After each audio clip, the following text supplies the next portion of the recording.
إن الحمد لله نحمده ونستعينه ونستغفره ونعوذ بالله من شرور أنفسنا ومن سيئات أعمالنا من يهده الله فلا مضل له ومن يضلل فلا هادي له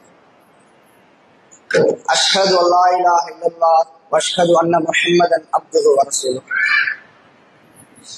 أعوذ بالله من الشيطان الرجيم بسم الله الرحمن الرحيم يا أيها الناس اتقوا ربكم الذي خلقكم من نفس واحدة وخلق منها زوجها وبث منهما رجالا كثيرا ونساء واتقوا الله الذي تساءلون به والأرحام إن الله كان عليكم رقيبا. மாண்பும் மகத்துவமும் கண்ணியமும் கம்பீரமும் பொருந்திய அல்லாஹ்வுக்கே எல்லா புகழும். அல்ஹம்துலில்லாஹ்.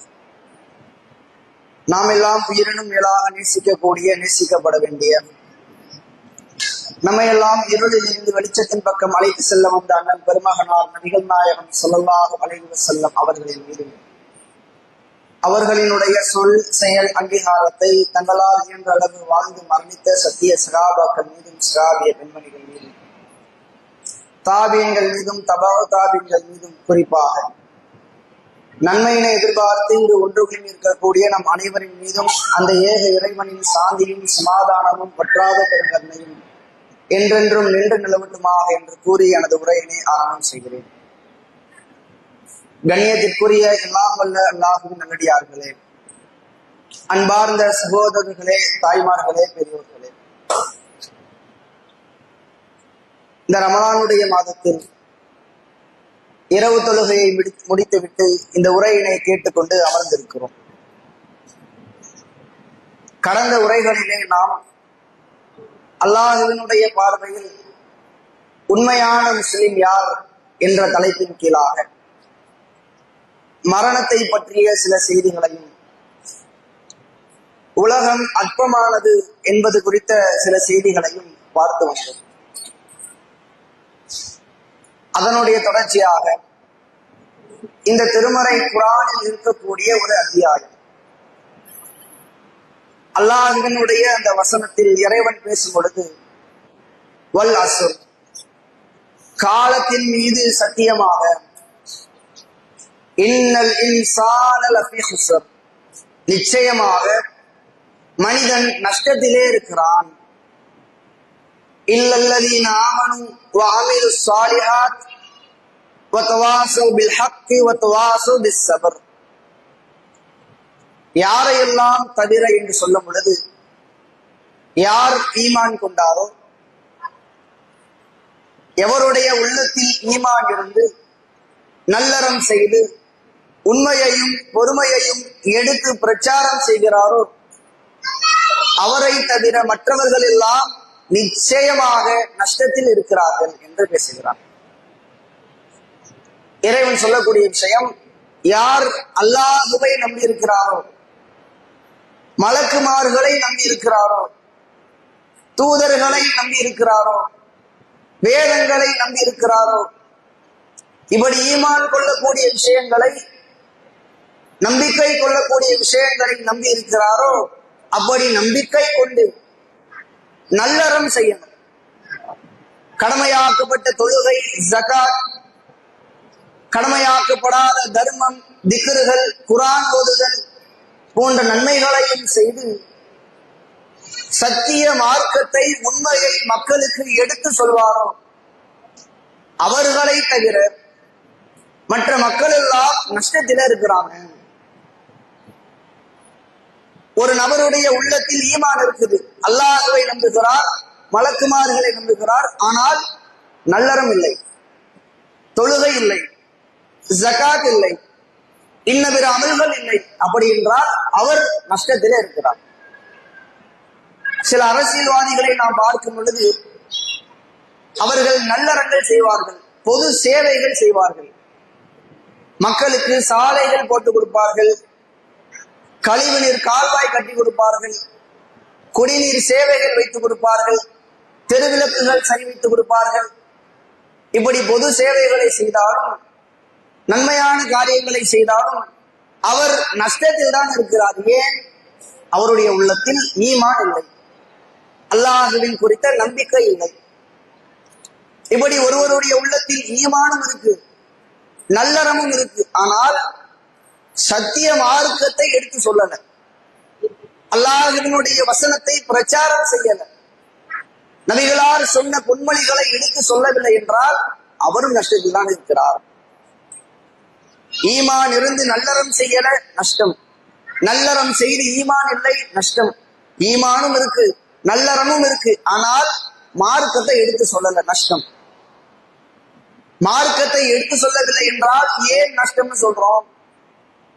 நாம் தெரிந்து கொண்ட இறைவனுடைய வசனம், நாம் செயல்படுத்துகின்ற அல்லாஹ்வினுடைய வணக்கம், இந்த வணக்கத்தை, இந்த வசனத்தை பிற மக்களுக்கு எடுத்து சொல்லும் பொழுது எடுத்து சொன்னதற்கான நன்மை கிடைக்கும். நாம் எடுத்து சொன்ன வசனத்தை, வணக்கத்தை அவர்கள் ஏற்றுக்கொண்டு கட்டுப்பட்டால், அந்த வசனத்தை தன்னுடைய வாழ்க்கையிலே அமல்படுத்தினால் அதற்கான நன்மையும் நமக்கு கிடைக்கும். அதனால்தான் நீங்கள் பிரச்சாரம் செய்யவில்லை என்றால், வசனத்தை சொல்லவில்லை என்றால், வணக்கத்தை எடுத்து வைக்கவில்லை என்றால் வரக்கூடிய நன்மைகள் உங்களுக்கு கிடைக்காமல் போகும், நஷ்டத்திலே இருக்கிறீர்கள் என்று இறைவன் பேசுகிறான். கீழே உள்ள வசனத்திற்கும் மேலே உள்ள வசனத்திற்கும் என்ன தொடர்பு? காலத்தின் மீது சத்தியமாக இறைவன் எந்த ஒரு வார்த்தையையும் வசனத்தையும் வீணாகவோ விளையாட்டாகவோ பயன்படுத்த மாட்டான். நேரத்தின் மீது சத்தியம் செய்து சொல்கிறான், மனிதன் நிச்சயமாக இருக்கிறான். இங்கே நாம் ஒரு வேறுபாடை புரிந்து கொள்ள வேண்டும். உயிரோடு இருப்பவருக்கும் மரணித்தவருக்கும் இடையே உள்ள வேறுபாடு என்ன தெரியுமா? கால அவகாசம். மரணித்தவர், அவருக்கு கால அவகாசம் முடிக்கப்பட்டு விட்டது. இதற்கு மேல் அவருக்காக, அவர் தனக்காக தொழுக முடியாது, தர்மம் செய்ய முடியாது, நல்லறம் செய்ய முடியாது, குர்ஆன் ஓத முடியாது, திக்ர்கள் செய்ய முடியாது. அவர் மரணித்து விட்டார், அவருடைய உயிர் உடலை விட்டு பிரிக்கப்பட்டது. இது மரணித்தவருடைய நிலை. இன்னும் அவகாசம் அளிக்கப்பட்டவர்கள் நாம் இங்கே இருக்கிறோம் இஸ்லாமியர்கள், இன்னும் நமக்கு கால அவகாசம் அளிக்கப்பட்டிருக்கிறது. நமக்கும் அவருக்கும் உள்ள வேறுபாடு, அவரால் நன்மையை செய்ய முடியாது, முடிஞ்சிருச்சு. நம்மால் நன்மையை செய்ய முடியும், தொழுகையை செய்ய முடியும், தர்மத்தை வாரி வழங்க முடியும். இன்னும் அவகாசம் நீட்டிக்கப்பட்டு இருக்கிறது. இறைவன் காலத்தின் மீது சத்தியம் செய்யக்கூடிய நேரம் எது தெரியுமா? ஏன் அதை செய்கிறான் தெரியுமா? உங்களுக்கு நான் உயிர் அவகாசத்தை கொடுத்திருக்கிறேன், உடல் திடகாத்திரத்தை கொடுத்திருக்கிறேன். இத்தனை காலங்களை எப்படி பயன்படுத்தினீர்கள்? 20 வருடம் அவகாசம் கொடுத்தேன், 40 வருடம் அவகாசம் கொடுத்தேன், 50 வருடம் அவகாசம் கொடுத்தேன். இந்த அவகாசத்தை எந்த முறையில் நீங்கள் பயன்படுத்தி கொண்டீர்கள்? இறைவன் கேட்கக்கூடிய கேள்வி. அதான் காலத்தின் மீது சத்தியம் செய்து சொல்கிறான், உங்களுக்கு வழங்கப்பட்ட அவகாசத்தை தவறாக பயன்படுத்திக் கொண்டிருக்கிறீர்கள், வீணாக பயன்படுத்திக் கொண்டிருக்கிறீர்கள், விளையாட்டாக எண்ணிக்கொண்டிருக்கிறீர்கள். உங்களுடைய உயிர் பிரிக்கப்பட்டால், கைப்பற்றப்பட்டால் உங்களால் நல்லறம் செய்ய முடியாது, உங்களால் தர்மம் செய்ய முடியாது.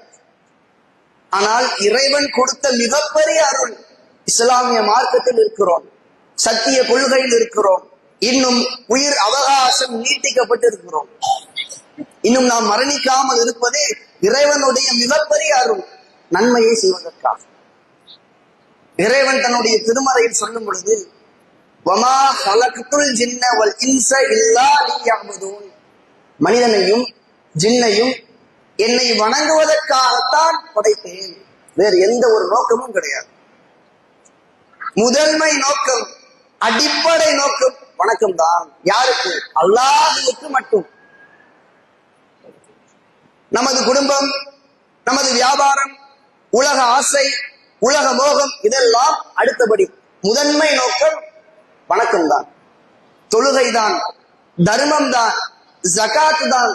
எதையெல்லாம் நல்லறமோ, எதுவெல்லாம் வணக்கமோ அதைத்தான் நாம் செய்ய வேண்டும். இன்றைக்கு வாழக்கூடிய இஸ்லாமியர்கள் நமக்கு வழங்கப்பட்ட அவகாசத்தை சரியான முறையில் பயன்படுத்தி கொண்டிருக்கிறோமா? யோசித்து பாருங்க. 20 வருடம் கடந்து விட்டது. நமக்கு வயது ஆகிக்கொண்டே இருக்குது. நமது பயணம் தொடங்கிவிட்டது. எப்பொழுது நாம் என்றைக்கு இந்த உலகத்தில் பிறந்தோமோ அன்றையிலிருந்து நமது பயணம் ஆரம்பமாகிவிட்டது. எதை நோக்கி? மரணத்தை நோக்கி, மண்ணறையை நோக்கி, மறுமையை நோக்கி ஓடிக்கொண்டிருக்கிறோம். ஒரு நாள் கபருடைய குழியிலே படுத்து விடுவோம். அதுவரைக்கும் நீங்கள் சேகரித்த செல்வம், நீங்கள் சேகரித்த உறவு என்ன நல்லா கேட்க மாட்டான். என்ன அமல் செய்தாய், என்ன நல்லறம் செய்தாய், என்ன வணக்கம் செய்தாய், இதுதான் கேள்வியாக இருக்கும். அல்லாஹ்வினுடைய தூதர் அவர்கள் சொல்லும் பொழுது, எத்துபவுல் மையித்த சலாத்தா, ஒரு மையத்தை, ஒரு ஜனாசாவை 3 விஷயங்கள் பின்தொடரும். இஸ்னான், 2 விஷயங்கள் திரும்பிவிடும். ஒரே ஒரு விஷயம் அங்கே எஞ்சி இருக்கும், அவரோடு இருக்கும். இன்னும் அதை விளக்கமாக சொல்கிறார்கள். அவருடைய குடும்பம், அவர் சேகரித்த செல்வம், அவருடைய அமல்கள் அவரை பின்தொடர்ந்து செல்லும். எப்போ? அவர் மரணித்து ஜனாசாவாக தூக்கி செல்லும் பொழுது 3 விஷயங்கள் பின்தொடரும். அதிலே 2 விஷயங்கள் பின்வாங்கிவிடும், திரும்பி சென்றுவிடும். அவர் சேகரித்த செல்வம், அவர் சேகரித்த உறவு, அவருடைய குடும்பம், ஒன்றே ஒன்று எஞ்சி இருக்கும், அவருடைய நல்லமல்கள். இந்த உலகத்தில் நேரத்தை, காலத்தை செல்வத்திற்காக ஒதுக்கியவர், தனது உறவுக்காக ஒதுக்கியவர், அந்த உறவும் அந்த செல்வமும் மண்ணறையிலே அவரை காப்பாற்ற முடியாது, பாதியிலே விட்டுட்டு போயிடும். வணக்கத்தை செய்யாமல், நல்லறத்தை செய்யாமல், தர்மத்தை செய்யாமல் சேகரித்த செல்வம் மார்க்கத்திலே முரணாக இருந்தாலும் ஹராமாக இருந்தாலும் பரவாயில்லை, சேகரித்த உறவு மரணம் என்று வரும் பொழுது, மன்னரை என்று வரும் பொழுது, மறுமை என்று வரும் பொழுது உங்களோடு இருக்காது, உங்களை விட்டு விட்டு ஓடிவிடும். ஆனால் அல்லாஹ்வுக்காக, மறுமைக்காக நீங்கள் செய்த தொழுகை, நீங்கள் செய்த தர்மம், நீங்கள் செய்த நல்லறம் மறுமையிலும் மண்ணறையிலும் உங்களை காப்பாற்றும், உங்களுக்கு சாட்சி சொல்லும். உங்களுக்கு வேதனையை குறைக்கக்கூடிய வேலையை அந்த அமல்கள் செய்யும். உண்மையான முஸ்லிம் என்று சொன்னால் குர்ஆன் வசனத்திற்கு கட்டுப்படணும், அல்லாஹ்வினுடைய தூதர் அவர்களின் வார்த்தைகளுக்கு கட்டுப்படணும். குர்ஆன் வசனம் எதை சொல்கிறது? மரணம் எப்பொழுது வேண்டுமானாலும் வரலாம், உங்களை மண்ணறைக்குள் வைத்து மூடலாம். அந்த நேரம் நல்லறம் மட்டும்தான், நன்மைகள் மட்டும்தான் உங்களை காப்பாற்ற முடியும். அல்லாஹ்வினுடைய தூதர் அவர்கள் சொல்வது அதேதான். உங்களுடைய குடும்பமோ உங்களுடைய செல்வமோ உங்களை மண்ணறையிலே காப்பாற்ற முடியாது. மாறாக நீங்கள் செய்த தர்மம், நீங்கள் செய்த தொழுகை, நீங்கள் செய்த வணக்கம், அதுதான் உங்களை மண்ணறையிலே காப்பாற்றும்.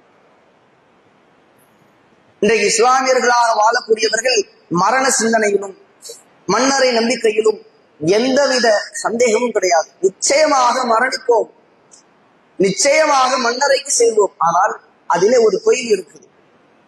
மரணத்தை நோக்கிய பயணத்தில் நமக்கு வேகம் இல்லை, நன்மைக்கான போட்டி இல்லை. இந்த உலக மோகம் நம்மை திருப்பி கொண்டிருக்கிறது. உண்மையான இஸ்லாமியராக வாழக்கூடிய நாம் மறுமையை எதிர்பார்த்து, மன்னரை எதிர்பார்த்து அதிகமாக நல்லறம் செய்ய வேண்டும். அந்த நல்லறம் தான் நம்மை காப்பாற்றும் என கூறி எனது உரையை நிறைவு செய்கிறேன். அஸ்ஸலாமு அலைக்கும் வரஹ்மத்துல்லாஹி வபரகாத்துஹு.